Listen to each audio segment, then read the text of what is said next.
Welcome to my YouTube channel. तो बच्चों, इस वीडियो में हम करेंगे क्लास 6 की मैथ एक्सरसाइज है हमारा 5.1। ठीक है, क्वेश्चन फिफ्थ और 6 करेंगे हम। 5 और 6 करेंगे इस वीडियो में। ठीक है बच्चों, और इससे पहले की वीडियो मैं करवा चुकी हूँ, आप प्लेलिस्ट में जाके देख सकते हो इससे पहले वाले क्वेश्चन।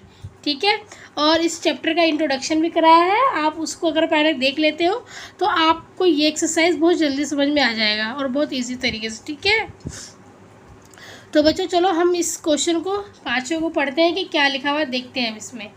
जांच कीजिए कि संलग्न आकृति में डी रेखाखंड, ये रेखाखंड हमारी एजी रेखाखंड का मध्य बिंदु है। क्वेश्चन में कह रहा है बच्चों कि हमें जांच करना है कि जो ये डी है ना हमारा, ये जो हमारा डी है, ये डी, ये रेखाखंड ए जी, ये रेखाखंड ए जी लिखा है ना, ए जी का मध्य बिंदु है, मतलब कि सेंटर पॉइंट है, बीच का बिंदु है।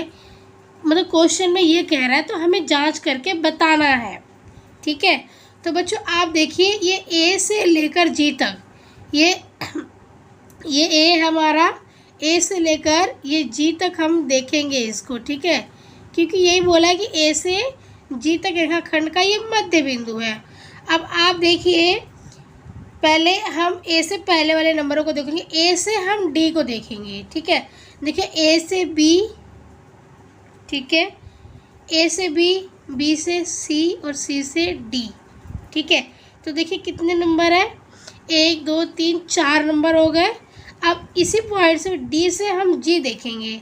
ठीक है, 1 2 3 4, इधर भी 4 नंबर हो रहे हैं। तो अब हम इस तरीके से इसको समझते हैं। देखिए, ये ए से डी तक हम देखेंगे, पहले इसको ए से डी तक। ठीक है, ए से हम डी तक देखेंगे। ए बी, ये कितना हो गया, ए बी प्लस बी सी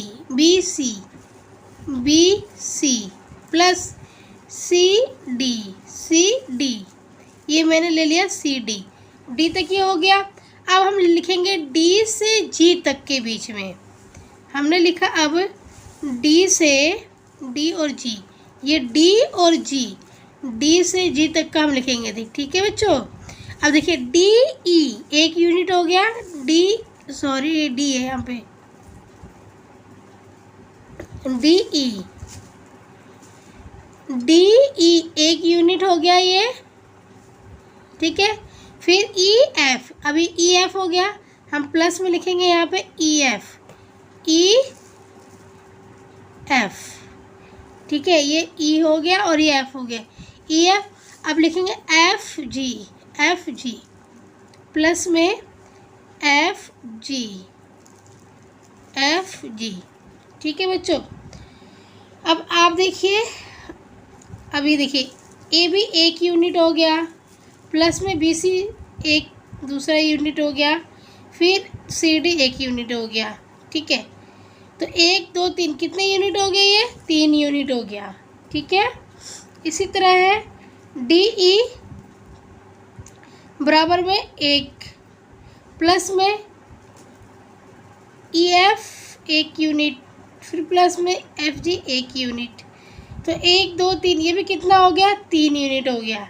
ठीक है, तो बच्चों अब आप देखिए कि इधर से 3 यूनिट यहाँ तक और इधर से भी 3 यूनिट यहाँ तक। ठीक है, तो ये दोनों साइड से 3 यूनिट के बाद है, इधर से भी ये 3 यूनिट के बाद है। तो क्या है ये बताओ, ये सेंटर पॉइंट हो गया ना, ये हमारा क्या हो गया, बीच का बिंदु हो गया, है ना, हमारा ए से जी तक का ये क्या हो गया, बीच का बिंदु हो गया। क्योंकि देखिए 1 2 3 नंबर इधर, 4 के बाद से 3 नंबर इधर छोड़िए, अभी 4 के बाद से 3 नंबर, 1 2 3। ठीक है, 4 के इधर भी 3 डिजिट है और 4 के इधर भी 3 डिजिट है, तो ये मध्य बिंदु हो गया, है ना। जो हमारा डी है बिंदु 4 जो है, ये डी, ये क्या है, मध्य बिंदु हो गया। समझ में आ गया आप लोगों को। 4 से इधर भी 3 नंबर है और 4 से इधर भी 3 संख्याएं, मतलब 5 6 7, ठीक है, 3 डिजिट है। तो ये हमारा क्या हो गया, मध्य बिंदु हो गया। तो आपको आई होप समझ में आ गया होगा, ठीक है। तो इस क्वेश्चन में यही कहा था कि जांच कीजिए कि एजी आकृति, जांच कीजिए कि संलग्न आकृति में डी जो रेखाखंड है वो एजी का मध्य बिंदु है। तो हम यहाँ पे लिखेंगे कि अतः एजी, रेखाखंड एजी का मध्य बिंदु क्या है, मध्य बिंदु क्या है बच्चों, हमारा डी है। ठीक है, समझ में आया होगा आपको। डी के इधर भी 3 डिजिट है और डी के इधर भी 3 डिजिट है। आप ऐसे भी समझ सकते हो कि डी के लेफ्ट में भी, राइट में भी 3 अल्फ़ाबेट है और लेफ्ट में भी 3 अल्फ़ाबेट है, ABC, ठीक है। फिर EFG, दोनों तरफ 3 डिजिट अल्फ़ाबेट आ रहे हैं ना। डी के इधर भी 3 अल्फ़ाबेट है, डी के इधर भी 3 अल्फ़ाबेट है। तो क्या हुआ, ये डी जो है क्या हुआ, मध्य बिंदु हुआ, बीच का सेंटर हुआ, ठीक है। तो इस तरीके से ये हमने जांच कर लिया है कि डी मध्य बिंदु है, ठीक है बच्चों। अब हम करेंगे क्वेश्चन 6, ये हमारा क्वेश्चन 5वां था। अब हम 6 करेंगे। 6 में देखिए हमसे क्या कहा गया है कि बी रेखाखंड AC का मध्य बिंदु है। अब इसने बोला AC रेखाखंड। अब देखो बच्चों, हम यहाँ से आंसर करेंगे, ठीक है। अब ये हमारा एक रेखाखंड है ना। ये रेखाखंड है A और C। इससे बोला ना AC रेखाखंड का मध्य बिंदु B है। हमने एक ले लिया बिंदु B, क्योंकि बोला है AC रेखाखंड का मध्य बिंदु B है। और फिर बोला है C रेखाखंड BD का मध्य बिंदु है। अब हमें एक रेखाखंड और लेना है BD। हमने एक रेखाखंड और ले लिया यहाँ पे, हमने बच्चों एक रेखाखंड और ले लिया यहाँ पे BD। ये B हो गया और ये D हो गया, क्योंकि क्वेश्चन में बोला है ना ये BD का मध्य बिंदु जो है वो C है। तो हमने ये C यहाँ पे मध्य बिंदु ले लिया, ठीक है। अब बोला है क्वेश्चन में कि जांच की नहीं सॉरी जहाँ ABC और D एक ही रेखा पर स्थित है, जहाँ ABC और D एक ही रेखा पर स्थित है, बताइए AB बराबर CD क्यों है। हमें बताना है कि AB बराबर CD क्यों है। तो देखिए बच्चों, इसको हम क्या करेंगे, सबसे पहले हम यहाँ लिखते हैं इसको कि हम ऐसे लिखते हैं। देखिए यहाँ पे लिखते हैं हम कि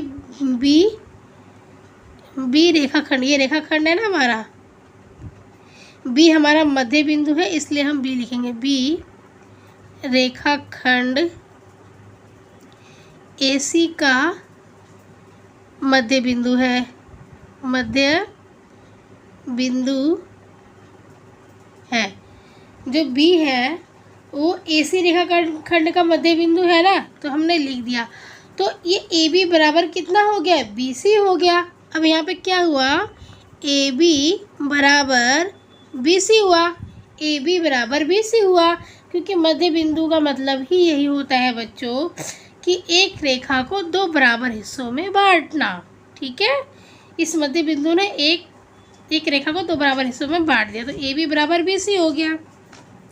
अब सेकंड लाइन में हम देखते हैं, अभी BD है तो हम यहाँ लिखेंगे C रेखाखंड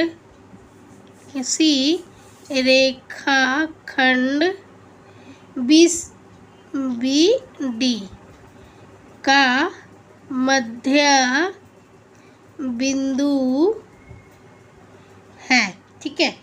अर्थात BC बराबर CD, हमने लिखा यहाँ पे BC बराबर CD, ठीक है, CD।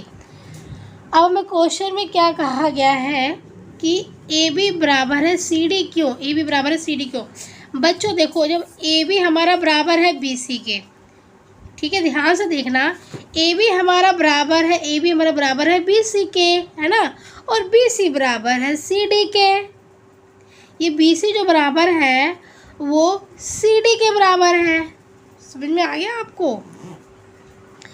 AB बराबर है BC, तो मान लीजिए हमारे पास जैसे कि मैं समझाने के लिए बच्चों यहाँ लिख रही हूँ ये ए बी मेरे पास है 3 सेंटीमीटर, ठीक है। तो जब ए बी 3 सेंटीमीटर है तो बी सी भी 3 सेंटीमीटर होगा, है ना, क्योंकि ए बी बराबर है बी सी, ए बी और बी सी दोनों बराबर हैं, ठीक है।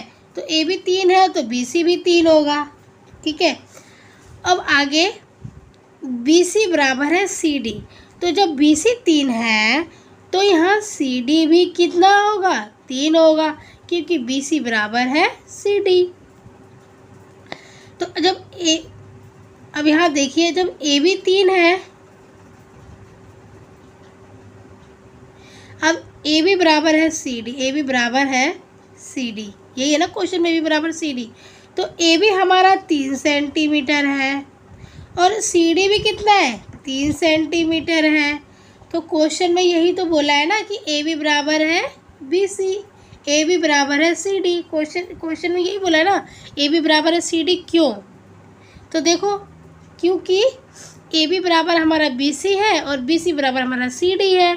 तो अगर ए बी 3 होगा, ये मैंने समझाने के लिए, सिर्फ क्वेश्चन आपको समझाने के लिए बस मैंने किया है, ठीक है। अगर ए बी 3 है हमारा तो बी सी भी 3 हो जाएगा, ठीक है। और बी सी बराबर है सी डी के, तो बी सी बराबर है सी डी के, तो सी डी भी 3 सेंटीमीटर हो जाएगा। तो ए बी हमारा सी डी के बराबर है, सी डी के बराबर हमें पूछा है ना कि क्यों है, तो इसलिए ए बी बराबर है सी डी। ए बी बराबर है, ए बी 3 है तो सी डी भी 3 है, इसलिए दोनों बराबर हो गए, ठीक है। तो ये तो हमारा आंसर, तो हम यहाँ लिखेंगे कि स्पष्ट है कि ए बी बराबर है सी डी।